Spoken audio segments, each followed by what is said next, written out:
Warning, this next session is a real talk session with my friend Andrae Jones. He's here to talk to us about burnout. Listen, this is something that so many of us have experienced. And if we're not careful, it can rob us of our passion and our joy in the sacred calling in children's ministry. So, in a few moments, I'll be joined by my friend Andrae Jones. See you in a second. All right, you guys, get back on in here. I am super excited because I have my incredible friend, Andrae Jones. He is here joining us. Andrae, how are you? I'm doing wonderful, wonderful, Esther. It's great to hang out with you. It's First, always a party whenever we get to hang. You guys know every time I go to a conference, I'm like looking for Andrae. If Andre's not there, I'm like, there's a part of me that's really sad that you're not there. you can be honest. I'm probably looking for you because we know who you are and all the amazing things that you get to do. Like we got a chance to hang out at a recent conference and you killed it there. We It's did. phenomenal. And it was super exciting. Super exciting. You guys, I am pumped. If you are watching right now, we are getting ready to talk about something, Andrae, I think is so important in Mhm. children's ministry and something that's so easy if we are not careful can creep into our ministries, can creep into our servanthood, um it just causes us to be stagnant, and that is obviously burnout. You are here to talk to us about burnout. I think that it is something all of us, I think if we're honest, all of us have Yep. experienced this before, but is it avoidable? I think so. If we take the incredible intentional Yep. intentional Hey, that's I the think I word can right say there. that 5,000 times. Intentional. Intentional steps. Yes, yes, on avoiding that. So, Andrae, tell us really quickly just who you are, because I feel like some people may not know the amazingness that is Andrae Jones. We know that you know everybody. We do know You that. need to know people who know people. That's your first. Write that down. Know people who know people, and that's the first step of knowing people.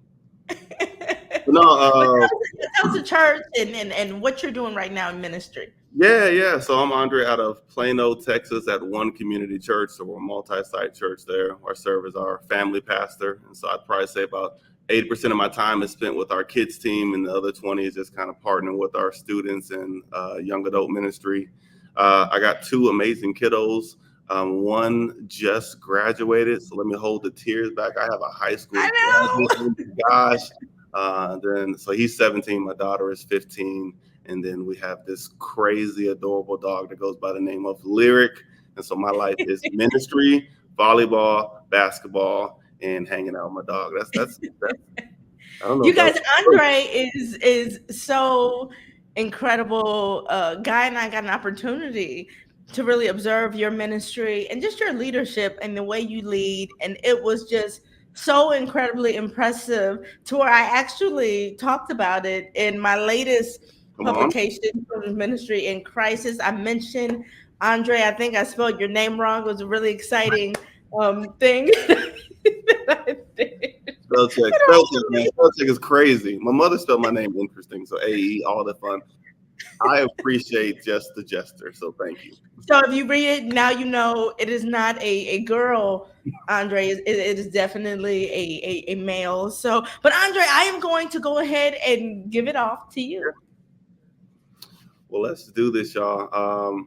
First, man, just thanks to Esther for hosting this and putting this on. I'm sure you're getting and will receive some great content. But I get to talk about something that is dear to me, and this idea of burnout and guarding against it.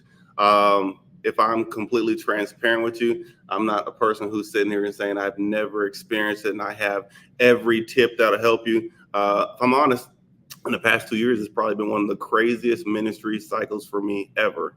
in the sense to where my community has helped me, in the sense to where there have been times where I probably did not fully draft up my 2 weeks notice, but there was a mental thing that said, I can't do this, I shouldn't do this, and this is no longer what I should be doing.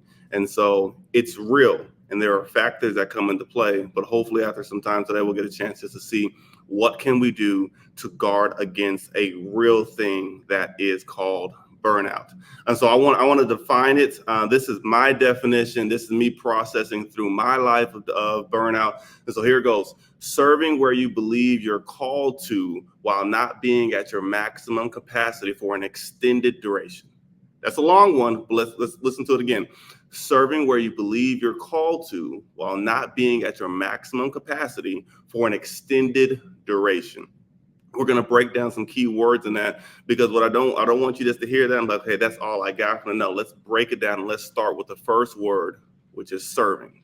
Here's the idea. We get to serve. Wherever you are, say that with me. We get to serve. And so the posture of service reminds us of why we do ministry. When I originally wrote that out, I put doing. And I didn't want doing because doing and serving are two completely different things. Service can go many ways. You can serve others around you. You can serve those above you, and you can serve those that follow you.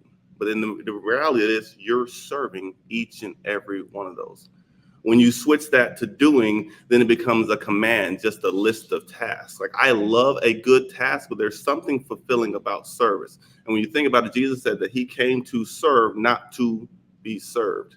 He didn't come with a list of things to do, but he came with the heart and the posture of service. And so we remember that and have that heart posture of service. It changes what we do. Let's go back to the definition. If it says doing what you believe, that's not inspiring. But when you add the word serve, you're realizing that, man, I get to do this. And the perfect model for that is Jesus, and the fact that he served us in such an amazing way. And so as we're serving, don't twist this with doing. Serving. If you find yourself in a sense where I'm doing, that's not serving.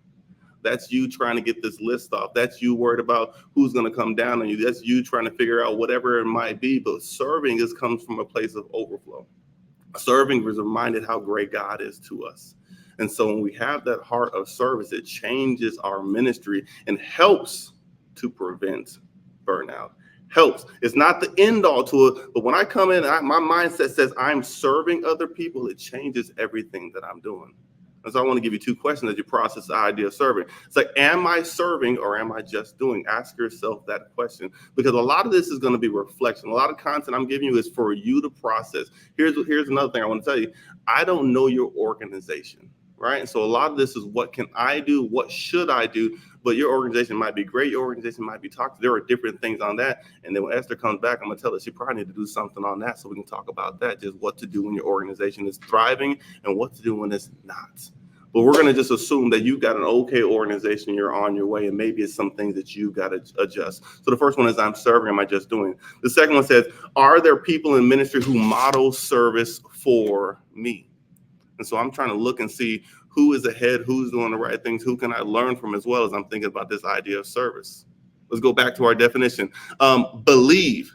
And I'm not just talking about hope, thinks, maybes. I'm talking about truly believe that this is the place for you and a clear way for you to serve God. You got to believe that. There's 3 B's in believe. There's believing in God. There's believing in others or the organization. And there's believing in yourself. So if I'm being transparent, over that past 2 years of probably experiencing burnout and all that, I didn't believe in myself.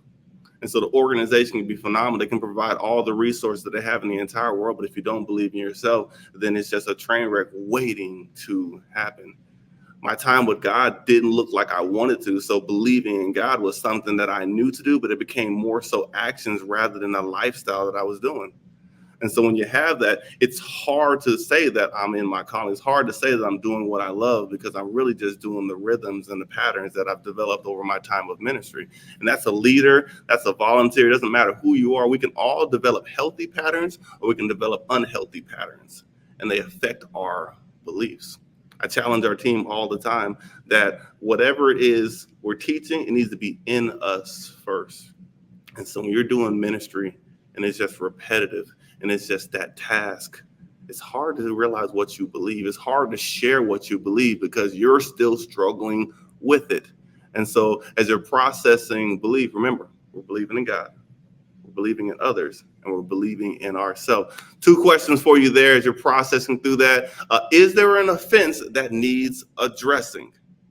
And so a lot of time when we're experiencing burnout, we're on the way. There could be an offense with somebody else. It could be an offense between you and God, or it could just be something that's blocking you and believing yourself. And you've got to take some time to address that. The second one, have I been intentional with my walk? And I'm not talking about walking around your building. I'm not talking about getting on your treadmill. I'm talking about, have you been intentional with your time with the Lord? Have you carved out time to just hear from him? Have you carved out time just to discern lessons? Have you carved out time to ask him, what should we be doing? What should I be doing? Because it's so easy to get on autopilot in ministry. And the danger about autopilot is you're just trusting in something rather than someone to do the ministry. And so those things, those tasks, rather than God, you have me here for a reason. Help me to continue on this path. Help me to do this so that I can avoid what so many would call burnout. So we talked about serving. We talked about belief. Let's talk about this idea of called. Because remember, it says serving where you believe you're called to, not placed, not temporary. This is the idea of calling. So I'm not saying that the heavens have to open up and give you this role or position, but what I do need you to know is that you believe you're there for a reason. I can push through things when I believe that I'm there. I can fight through things when I believe that I'm there. And here's the danger. Called is different from filling in. Filling in too long can absolutely lead to burnout. And for maybe some of you, you've been filling in a particular role and it's not your calling. That can lead to burnout. Maybe you started there and you loved it, but man, maybe there needs to be a shift. When you're called to something, you love it. When you call to something, you'll fight for it. When you're called to something, you think about it, you dream about it, you pray about it because you know that you're there for a particular reason. So if you push through, you can fight through. There's good days, there's bad days, but at the end of the day, it's not just doing. We're following Jesus and we're trusting his process and his model. And so when we're serving where you believe you're called, it looks totally different than just serving. If I'm just there doing, that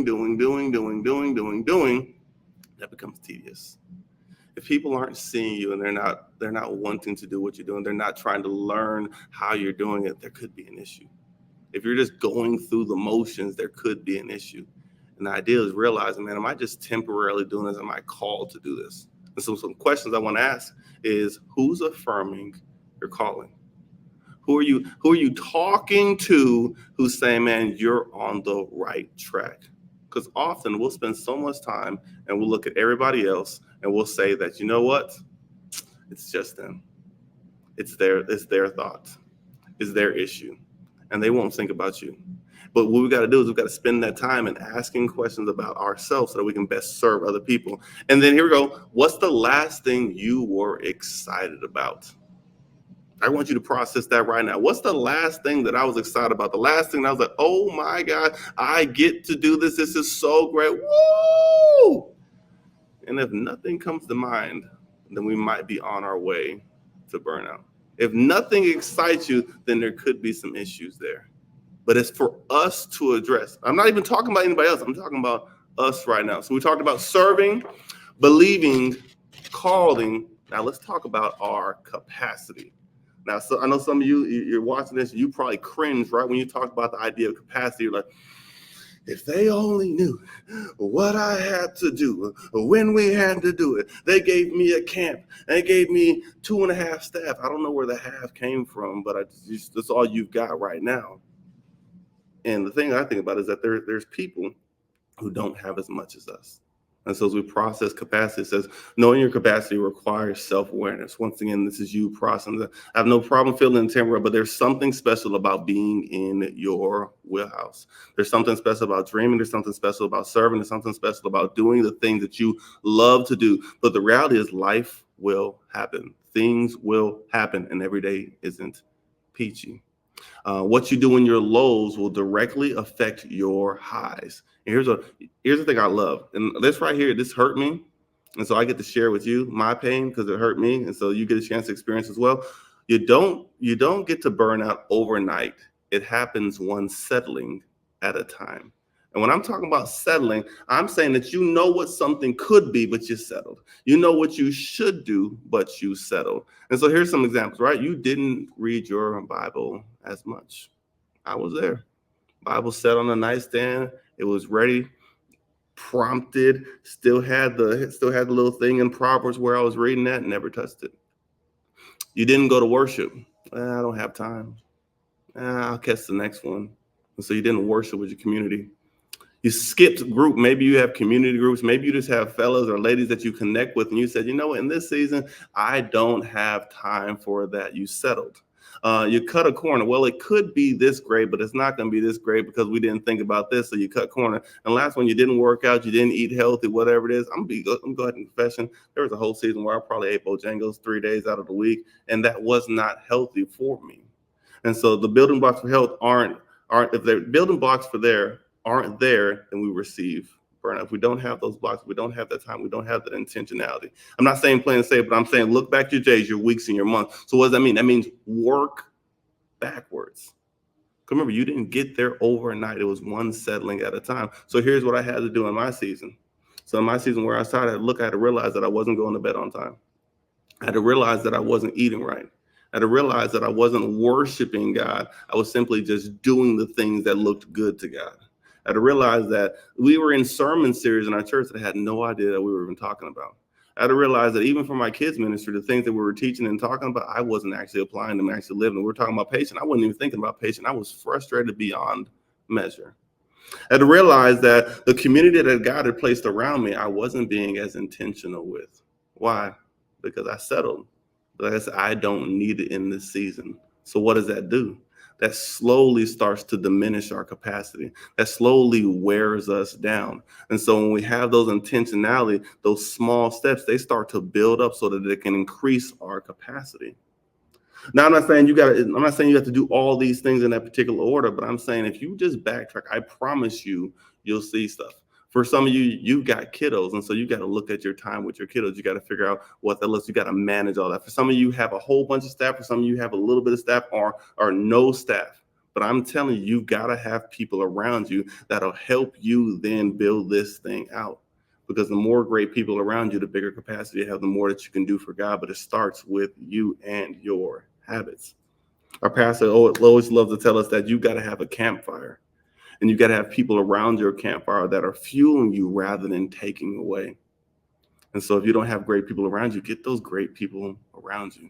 If you've got an issue there, then you've got to work on it for ourselves. And so questions I got to ask you is, how has your life rhythm been in the past month? Like really chart it out, write it out. How has my life rhythm been? Has it been good? Has it been off? Have I not been doing what I need to do? And then when's the last time you asked somebody for real feedback? I'm not talking about the sugarcoated one that makes you feel good. I'm talking about the real thing where they let you know that, yeah, hey, you haven't been, we don't see this, whatever. I don't like all. You got to have some no people in your life that'll be real with you rather than just some yes people. And so if you notice all of these, before we even talk about the organization, it's things that we've got to address with ourselves. Because I truly believe that if you are serving where you're called and you're at your maximum capacity, then you can truly do this thing called ministry very well. And so the last part of that, once again, serving where you believe you're called to while not being at your maximum capacity for an extended duration. Then this word called duration. I know for some of you, you've been doing ministry for a long time. For some of you, you've been dealing with issues for a long time. For some of you, you've been wrestling with things for a long time. And there's some factors that got to change. And so here's the crazy thing is that the busiest people in the world and those with very little to do have the same amount of time each and every day. It's how we steward it. And so the business people know, here's what I need to do. The people who aren't burned out know that, hey, I've got to take time. I've got to rest. I've got to learn. I've got to read. I've got to bring people with me. And I think those who, and say me, I think in the season where I did not do well, I wasted a lot of time. which then means you got to identify where does your time or your mind naturally go when you're not focused. And so for me, ain't gonna lie, I love me some food. Not gonna lie, I love me some Instagram. So I'm in there to scroll. Oh my gosh, cat picture, dog picture. Oh my gosh, food, blah, blah, blah, blah. 20 minutes go by, and guess what? Nothing got done. And so then when the deadlines come, when the team wants to meet, when they need you, then you're frustrated. Why? Because we did not steward our time well. So I need you to take breaks. You can go to your leader, whoever it is, tell them, hey, I was on Esther's, just throw Esther's name in there, that you need to take some breaks. I need you to spend some time with the ones you love. I need you to worship. I need you to have some quiet time. But I wrote this, says if you really want to know where your heart lies, look at where you spend time and how you're spending your time makes you feel. Let's say that again. If you really want to know where your heart lies, look at where you spend your time and how spending your time makes you feel. So if you're over ministry, the idea of planning a VBS is going to frustrate you. If you're over ministry, the idea of serving on the weekend is going to frustrate you. But if you realize that you spent the time, you've got the capacity, you've got the people around you, then when you start to process the thing, it creates excitement. And guess what? Excitement is contagious because then the people around you are excited. But if you walk in like Eeyore on a particular day, guess what? They're not going to be excited. Why? Because we got a saying, we say speed of the leader, speed of the team. They're mimicking you. And so you've got to look at where you're spending your time. It says when you run at a pace for an extended time and do that instead of serve, don't believe, don't feel called, don't have the capacity, you're on track for burnout. Once again, when you run at a pace for an extended time instead of serve, instead of believing, instead of feeling called, and you don't have the capacity, you're on track for burnout. All these things are things that we do. Now, are there some things that we got to talk to our leaders about? Absolutely. Are there things we need to be open with them? Absolutely. Are there some things they need to know? Absolutely. But a lot of the stuff that I think leads to burnout first affects us. The beauty is you can do all these things you're doing, but maybe serve from an overflow. Maybe you believe that you're called. Maybe you believe that God has, you're believing in an organization. Your calling is affirmed. So it means you've got people around you who are saying you're on the right track. I see you. I believe in you. I love you. You have margin in your life where, hey, you had that vacation day and you took that vacation day and you didn't feel guilty for being out. You develop teams so it can function without you because you realize that ministry is not just about you. It's about helping other people get to where they need to get to. So that then allows you to take rest. That time when they said, don't come in, you actually didn't come in. And guess what? You realize that ministry still ran. And you're taking others with you. And all that brings a smile to my face. Why? Because then I realize that when we do these things, it it removes burnout from us. It helps us thrive, which then helps other people thrive. And that's the name of the game. It's not solely about you. When you're not at your best, other people aren't at the best. When you're not thriving, other people aren't thriving. But when you take that time and you take that intentionality, other people will do the same and they'll want to be around you. And so burnout is a real thing, but the opposite is thriving. Rarely do you hear people highlight how great I'm doing. A lot of people want to talk about how they're not doing well. But how often do they go back and really reflect on life? Where am I at? What's going on? What happened? And so when you've got those people around you, they can see that they're open to that. They're aware of that, and it helps us. And so once again, let's look at this idea. It says that what's burnout? Serving where you believe you're called to while not being at your maximum capacity for an extended duration. So how are we trying to counter that? We're trying to serve well. We're trying to model what Jesus did. We're trying to believe in God, believe in others, believe in organization. We're affirming our calling. We're realizing that we're called. We're accepting that calling. We're excited about that. We're working at a capacity that is maintainable. And there are times where you will have to grind. There are times where you'll have late nights, but it's not a season if it continues on for week after week after week. That now becomes a lifestyle. But lifestyles can also be healthy. And so we've got to ensure that we have healthy lifestyles at all. And then you're doing whatever might at a healthy duration. Now, here's the thing. I'm not saying you got to stop and you got to have a whole year sabbatical, but I'm saying you've got to have those rhythms in place that can help you run, which can help you go. If you look at sprinters realize what the line, if you look at long distance, they set a pace. And so what we're not trying to do is we're not trying to get there the quickest. We're trying to set a pace. We're looking at our spotter. We're looking at our trainer. We realize that there are other people that will help you do this. And I promise if you do those things, if you work on self, you take time for you, everybody around you, the organization, your family, all of them are better. My hope and prayer for each and every one of you who's hanging out today is that you find your pace, you find your people, you ask those questions, you're real with yourself, you acknowledge that mental health and emotional issues are truly, truly there, and you don't belittle them, but you take care of self, and not in a selfish way, but in a way that helps other people grow. We're not here to serve. We're not here to be served. We're here to serve. And that's the whole goal. And so I love y'all. I appreciate y'all. Let's go change the world together. I love it, Andre. I've just been reveling in all of these incredible discussions and conversations today. I love how you mentioned that you don't just burn out overnight, right? I love the word that you used. You said settling. It's one settling Yeah. at a time. And how often and how easy is it for us, for those who are watching, how easy it is to settle, right? I love how you mentioned spending time with God, how easy it is to replace that personal Mm-hmm. relationship with God for the motions of ministry. Well, I'm doing ministry, right? Right. And I'm doing this for you. So this is kind of a replacement. And it's not a replacement. And it's one settling at a time. I love how you mentioned not going to sleep. You know, you realizing that you weren't resting. You ate a lot of Bojangles, which hey, I'm a kava. I will eat kava At least properly. that sounds healthy. I was over there getting these chicken strips. And then McDonald's had this mamba sauce, so I was mixing them together. It was just a bad combination. But then they place salad and goes around me. And so I have a salad probably every other day. And my team talks Yeah, about I'm a kava. We there was one week we had like kava like 4 times, and I'm like, look, and for me that was a settling for me. Like you're not cooking home cooked meals for man. your family, so there was even like guilt that was settling Mhm.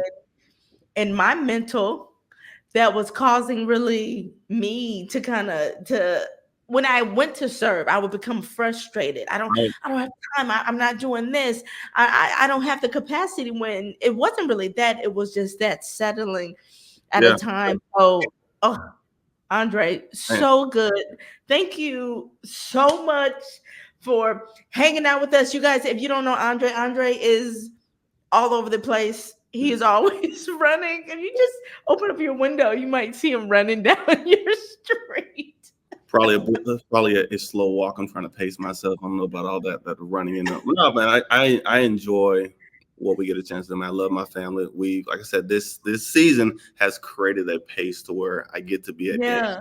get to do these things. I get to spend time with my team, and that just makes ministry like so much more fun, It amazing. is, Andre, it is such a joy for me. You guys, if you're not following Andre, in a second, Andre, before we close out, I want you to kind of share with us on how we can follow you. But I'm telling you, you need to follow Andre. He is such an incredible example for me in balancing family life and caring for your team. You know, I think for some of us, we feel like we have to choose. Oh, I got so much going on over here. Oh, I got so much going on over here. But to see how you balance it so well is an inspiration to so many of us. So, Andre, let us know how we can follow you. Yeah.